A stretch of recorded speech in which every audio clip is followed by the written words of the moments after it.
Episode 19 sexy night gowns. निया जब shower लेकर वार्डरोब की तरफ आती है और वार्डरोब का दूर खोल अंदर देखती है तो हैरानी से उसके मुंह से अचानक निकला, हे भगवान, ये सब क्या है? माँ, मैं इसे कैसे पहन सकती हूँ? लेकिन ये सब किसने किया है?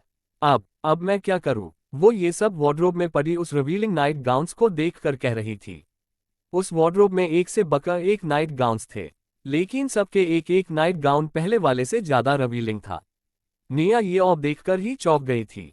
निया ने फिर उस वार्डरोब का डोर बंद कर दिया और दूसरी वार्डरोब की तरफ चली गई।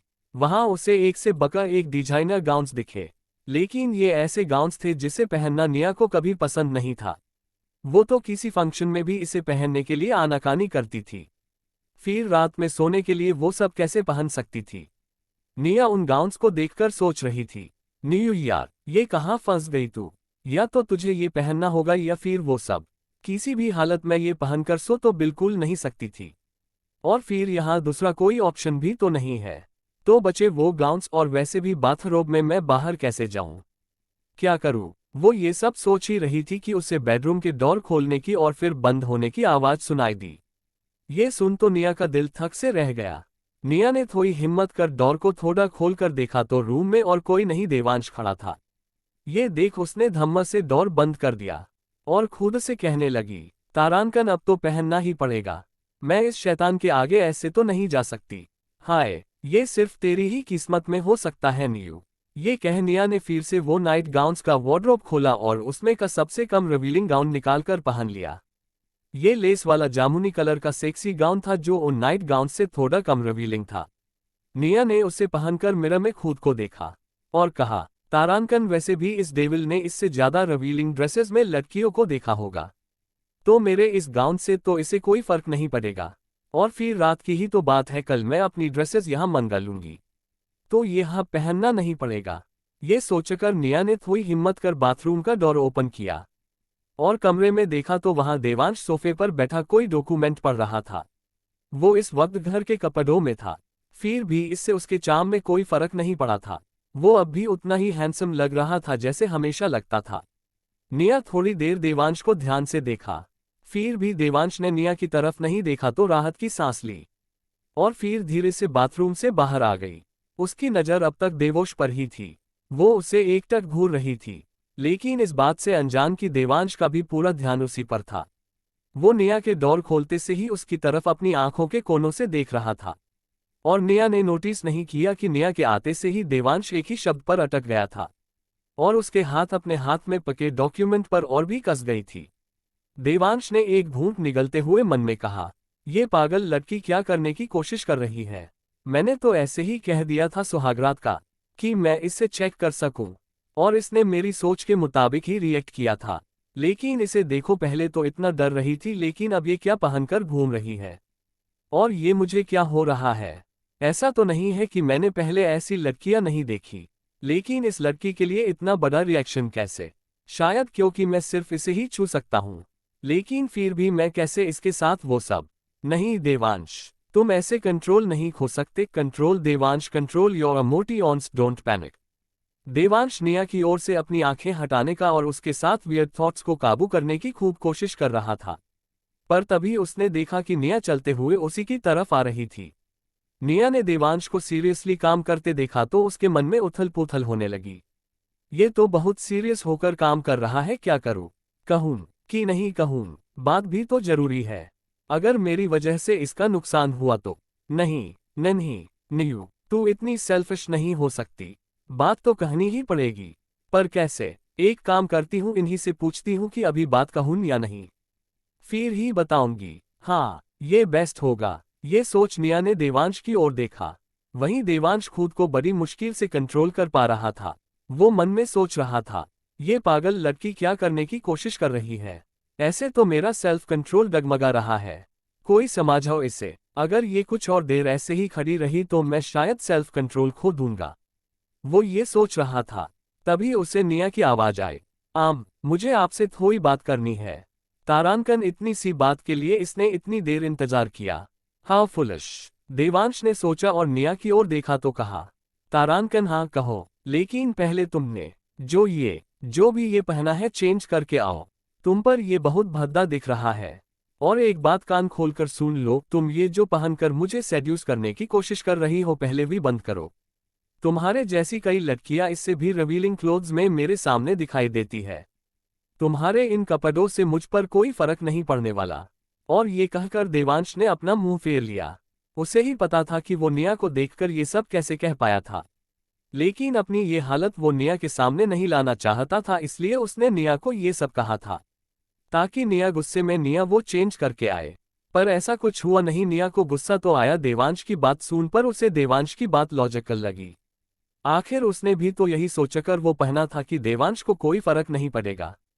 लेकिन उसे देवांश की खुद को भद्दी कहे जाने पर बहुत गुस्सा आया, इसलिए गुस्से में उसने देवांश को देखकर कहा, मुझे कोई शौक नहीं है आप जैसे इंसान को सेड्यूस करने का। वो तो यहाँ और कोई कपड़े नहीं है, इसलिए मजबूरन मुझे ये पहनने पड़े। लेकिन आप ये सब छोड़िए। आपको अच्छी नहीं लग रही हूं तो आप मुझे देखिए मत, लेकिन आपको मेरी बात सुननी ही पड़ेगी। ये कह वो देवांश के बगल में ही जा बैठी।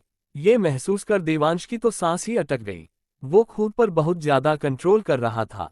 जल्दी कहो जो कहना है, मुझे काम भी करना है। ये सुन निया ने कुछ देर सोचा और फिर सीरियसली देवांश की ओर देखते हुए कहने लगी, वो मुझे ये कहना था कि। एक गहरी सांस भरकर फिर से उसने कहना स्टार्ट किया, मुझे कहना था कि सॉरी, शायद मुझसे एक गलती हो गई है। वो कल जब आप आने वाले थे तब मेरी बेस्ट फ्रेंड भी विदेश से आने वाली थी और उसने ये जिद पकड़ी थी कि वो मेरे साथ ही आएगी वरना वहीं से वापस चली जाएगी। और इसी वजह से मुझे सबसे बचकर उसे लेने जाना पड़ा और हडब्बी में मैं बॉडीगार्ड्स को साथ नहीं ले जा पाई थी। और जब फिर हम दोनों वापस आ रहे थे तब हमें 4 बाइक राइडर्स ने घेर लिया था। इस दौरान मैंने एक को तो संभाल लिया था लेकिन 4 को संभालना मुश्किल हो रहा था। तभी पता नहीं कहां से वहां एक कार आए और उन्होंने हमारी मदद की। मुझे ठीक से याद नहीं कि वो लोग कौन थे क्योंकि मेरा ध्यान सिर्फ बाइक और आप आने वाले थे और मुझे जल्दी पहुंचना था इस पर था। मैं आपको ये सब इसलिए बता रही हूं क्योंकि मुझे ऐसा लगा कि वो पावरफुल लोग हैं। हर इस वजह से शायद आपको कोई परेशानी हो। उसकी बात खत्म होते ही देवांश झटके से खड़ा हुआ जिससे निया भी डरकर खड़ी हो गई। देवांश ने सीरियस एक्सप्रेशंस के साथ निथा को देखकर कहा, तो क्या तुम ये कहना चाहती हो कि तुम्हारी वजह से मुझे बहुत बड़ा नुकसान होगा? उसकी सर्द आवाज सुन निया का दिल एक पल को कौंप गया। उसने देवांश के इस रिएक्शन का कभी सोचा तक नहीं था। उसे तो बस लगा था कि वो देवांश को बता देगी तो शायद उसे नुकसान नहीं होगा। लेकिन उसे अब डर लग रहा था। वो अपने कदम पीछे लेते हुए हकलाकर कहने लगी, ना ना नहीं नहीं माँ मैं तो बस। उसकी हकलाहट सुन देवांश को बहुत ज्यादा हंसी आ रही थी। वो निया को बस थोड़ा सबक सिखाना चाहता था, इसलिए ये बात जानकर भी वो अनजान बनने की कोशिश कर रहा था। निया को और डराने के लिए देवांश निया की ओर बढ़ने लगा। माँ मैं तो बस, क्या मेरा इतना बड़ा नुकसान कर तुम अब बहाने बनाना चाहती हो? ये सुन तो निया के हाथ पैर ठंडे पड़ गए। उसे लगा कि अनजाने में ही उसने देवांश का काफी बड़ा नुकसान कर दिया था। वो पीछे जाते हुए फिर से सफाई देने की कोशिश करते हुए कहने लगी, ना नहीं, बिल्कुल नहीं माँ मैं आपके नुकसान की भरपाई करने को तैयार हूँ। फिर चाहे मुझे इसके लिए कुछ भी क्यों ना करना पड़े। निया ये कहते से ही बेड से सट गई थी जिससे उसके कदम रुक गए। लेकिन उसे रुकता देख देवांश की आंखों की शैतानी चमक और ज्यादा बढ़ गई। वो तो आगे बढ़ते ही जा रहा था। ऐसा लग रहा था कि उसका रुकने का कोई इरादा नहीं था। देवांश निया के करीब आया तो निया ने डर से अपनी आंखें बंद कर ली। तभी देवांश की गहरी आवाज निया के कानों में पड़ी जिससे निया सहर उठी और बैलेंस खोकर बेड पर जा गिरी। एपिसोड 20 तुम आग से खेल रही हो। निया ने देवांश को करीब आते देख डर से अपनी आंखें बंद कर ली थी और तभी उसे देवांश की गहरी आवाज उसके बहुत करीब से सुनाई देती है, मेरी तरफ देखो। ये सुन और देवांश की सांसों को महसूस कर निया बैलेंस बिगड़कर बेड पर गिरने लगती है। लेकिन खुद को बचाने के लिए वो पास खड़े देवांश की टी शर्ट को पकड़ लेती है। देवांश इस बात के लिए रेडी नहीं था। वो भी निया के साथ बेड पर गिर जाता है और उन दोनों के होठ आपस में जुड़ जाते हैं। इससे न सिर्फ निया बल्कि देवांश की आंखें भी फटी की फटी रह जाती है। उस टाइम दोनों के ही दिमाग ब्लॉक हो चुके थे। ऐसा नहीं था कि ये उनकी फर्स्ट किस थी, लेकिन वो दोनों अभी इस बात के लिए बिल्कुल रेडी नहीं थे। निया और देवांश दोनों की ही धड़कनें एक साथ बढ़ गई थी, मानो वो एक दूसरे से कोई कंपटीशन कर रही हो कि किसकी आवाज ज्यादा होगी।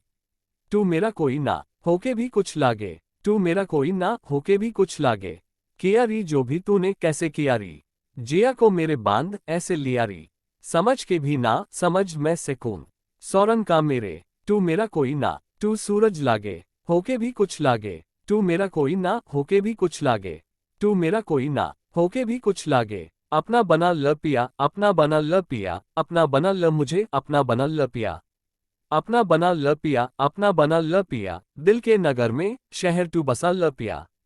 देवांश के मन में बहुत कुछ चल रहा था। वो निया के सॉफ्ट होठों की छुअन से उसी में खो चुका था। उसे आगे बढ़ने का दिल कर रहा था, पर फिर उसे कुछ याद आया और उसने जल्दी से निया के होठों से अपने होठों को अलग किया और अपने नीचे एकदम किसी पुतले सी लेटी निया को देखा। उसने निया को देखकर कहा, तारांकन मेरी तरफ देखो। ये सुन निया जल्दी से होश में आए और देवांश को अपने इतने करीब देखकर वो देवांश के सीने पर हाथ रख उसे पुश करने लगी, पर देवांश पर इसका कोई असर नहीं हुआ। इसके उलट अब वो निया से चीढ़ रहा था। उसने निया से एक बार फिर कहा, तारांकन मेरी आंखों में देखो, पर इस बार भी निया ने उसे इग्नोर किया और उसे और ज्यादा फोर्स के साथ पुश करते हुए बोली, नहीं आप पहले छोड़िए मुझे, मैंने कहा छोड़िए। देवांश उसके प्रोटेस्ट से अब परेशान हो चुका था, इसलिए उसने एक झटके से निया के दोनों हाथ अपने एक हाथ में पकड़े और उसके सर के ऊपर उन्हें दबा दिया, जिससे निया अपने हाथ अब बिल्कुल भी हिला नहीं पा रही थी। उसने गुस्से से देवांश की आंखों में देखा, पर अगले ही पल वो सहने लगी, क्योंकि देवांश की आंखों में इस वक्त उससे कई ज्यादा गुस्सा था। देवांश ने निया की तरफ देखते हुए कहा, कब से कह रहा हूं, मेरी तरफ देखो, मेरी तरफ देखो, तुम्हें एक बार में कोई बात समझ नहीं आती क्या? देवांश की डॉट से निया ने डर के मारे अपनी आंखें बंद कर अपना चेहरा थोड़ा सा बाजू में कर लिया। ये देख देवांश ने एक हाथ से निया की चीन को पकड़ा और धीरे से उसका चेहरा अपनी ओर किया और फिर गहरी आवाज में उसने कहा, लुक एट मी। ये सुन निया ने किसी कठपुतली की तरफ एक्ट करते हुए अपनी आंखें खोली और उसकी काली गहरी आंखें देवांश की नीली रहस्यमयी आंखों से जा टकराए। देवांश ने निया को खुद की आंखों में देखते देख पूछा, कुछ याद आया? इस बात पर निया देवांश से नजरें ना हटाकर सिर हिलाकर ना कहा। देवांश ने अब मदहोशी भरी आवाज में फिर से पूछा, तारांकन ध्यान से देखो, क्या पता कुछ याद आ जाए। लेकिन इस बार भी निया का रिएक्शन सेम ही था। देवांश अब निया की आंखों में बिल्कुल खोसा गया था और इस बीच उसे एहसास भी नहीं हुआ कि कब वो निया की ओर झुकने लगा था।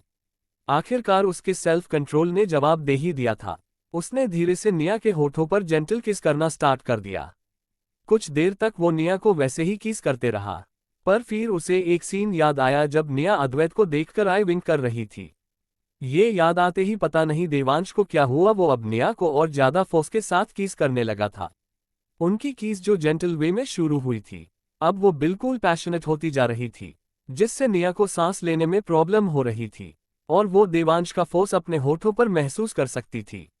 देवांश जिसने एक हाथ से निया की चीन पकड़ी थी वो अब निया के चेहरे पर चला रहा था, जिससे निया होश में आ गई। वो देवांश को पुश करना चाहती थी, पर देवांश ने तो उसके हाथों को पकड़ रखा था, इसलिए वो अपने बॉडी और पैरों को हिलाकर खुद को देवांश से छुड़वाने के लिए छटपटाने लगी। लेकिन इस वजह से देवांश ने उसे छोड़ा तो नहीं, पर उसे और जोर से किस करने लगा।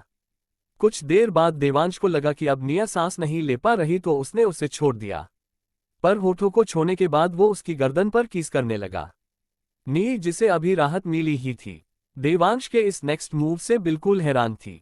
फिर भी वो होश में थी, इसलिए वो देवांश को पकड़कर उसे खुद से दूर करने की कोशिश करने लगी। लेकिन देवांश नहीं रुकन, वो उसकी गर्दन, उसकी कॉलरबोन, हर जगह किस कर रहा था और निया छटपटा रही थी कि तभी उसे अपनी गर्दन पर तेज दर्द महसूस हुआ। देवांश ने किस करते वक्त उसे कॉट भी लिया था और उसी के बाद उसे देवांश की गहरी आवाज सुनाई दी, जिसमें मदहोशी थी, तारांकन डोंट मूव। लेकिन देवांश की वार्निंग सुनकर निया कहाँ रुकने वाली थी, वो तो और जोर से देवांश को खुद से दूर करने में लग गई। देवांश ने गहरी गहरी सांसें लेते हुए फिर से कहा, तारांकन मैंने कहा हिलना बंद करो, वरना अच्छा नहीं होगा। ये सुन निया एक पल को रुकी, पर उसे लगा कि अगर वो रुकी तो देवांश फिर से उसके साथ वो सब हरकतें करने लगेगा, इसलिए उसने अपनी रेजिस्टेंस स्पीड थोड़ी धीमी कर ली और फिर से देवांश को धकेलने लगी। इस बार देवांश से रहा नहीं गया और वो निया को पकड़ एक बार फिर फोर्सफुली किस करने लगा। मैंने वॉर्न किया था कि आग से मत खेलो, अंजाम अच्छा नहीं होगा, पर तुम नहीं मानी, तो अब तुम्हें ही इसे झेलना पड़ेगा। निया को देवांश की बातें बिल्कुल भी समझ नहीं आई और वो असमंजस में उसे देखने लगी। पर फिर से देवांश ने उसे सोचने का मौका नहीं दिया और उसे किस करने लगा। इस बार देवांश के हाथ निया के पीठ को सहला रहे थे, जिससे निया बगर बखर सिहर रही थी और उस बेचारी को अब अपने डिसीजन पर दुख हो रहा था। पर इस बार वो देवांश को नहीं रोक पाए, क्योंकि देवांश कुछ आगे बढ़ता उसके मोबाइल पर किसी का कॉल आया। देवांश पहली रिंग पर उसे इग्नोर किया, पर फिर एक बार कॉल आने पर वो रुका और निया को छोड़ बाजू में से अपना मोबाइल उठा लिया। उसने कॉलर आईडी देखी और कॉल पिक कर लिया और उधर की बात सुनकर उसने कहा, हम ठीक है। ये कह उसने कॉल डिस्कनेक्ट कर दिया और निया को देखा जो अब तक उठ बैठी थी और वहां से भागने की फिराक में थी। देवांश ने निया का इरादा भाप जल्दी से कहा, जल्दी से कुछ अच्छा पहनकर रेडी हो जाओ, कोई तुमसे मिलना चाहता है। ये सुन निया वहां रुक कर बोली, कोई मिलना चाहता है मुझसे, और वो भी इस वक्त? तारांकन, हाँ, तो रेडी हो जाओ और कुछ ढंग का पहन लेना, ऐसे ही मत आ जाना वहां।